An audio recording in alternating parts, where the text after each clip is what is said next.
నందికొట్కూరు టీడీపీలో టికెట్ పంచాయతీ రచ్చకెక్కింది. ప్రజల సమస్యల పట్ల అవగాహన ఉన్న నేతకు టికెట్ ఇవ్వాలని టీడీపీ శ్రేణులు డిమాండ్ చేస్తున్నాయి.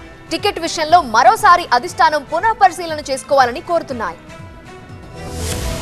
నంద్యాల జిల్లా నందికొట్కూరు టీడీపీలో టికెట్ పంచాయతీ రచ్చకెక్కింది. అభ్యర్థి విషయం వివాదాస్పదమవుతోంది. ప్రకటించిన అభ్యర్థిని మార్చాలంటూ స్థానిక నేతలు డిమాండ్ చేస్తున్నారు. ఇప్పటికే నందికొట్కూరు టీడీపీ అభ్యర్థిగా జయసూర్యని అధిష్టానం ప్రకటించింది. Nandyal parliament TDP incharge Mandra Shivanandareddy సూచనల మేరకు జయసూర్యకి టికెట్ ఇచ్చింది. శివానందరెడ్డి దగ్గర పనిచేస్తూ ఆయన వ్యవహారాలు చూసే జయసూర్యని ఎంపిక చేసింది టీడీపీ. ఎంతో మంది పార్టీ కోసం పనిచేసిన నేతలు టికెట్ ఆశిస్తే పార్టీకి సంబంధం లేని జయసూర్యకి టికెట్ ఇవ్వడం పట్ల కొందరు స్థానిక నేతలు గుర్రుగా ఉన్నారు. జీతగాళ్లకు పాలేర్లకు టికెట్ ఇప్పించుకుంటే పార్టీ పరిస్థితి ఏంటని ప్రశ్నిస్తున్నారు నందికొట్కూరు మాజీ ఎమ్మెల్యే లబ్బి వెంకటస్వామి. ఇప్పటికే నియోజకవర్గంలో 20 ఏళ్లుగా పార్టీ ఓడిపోతున్న తరుణంలో ఈసారైనా జయసూర్యను మార్చి మరొకరికి టికెట్ ఇవ్వాలని స్థానిక టీడీపీ నేతలు పట్టుబడుతున్నారు.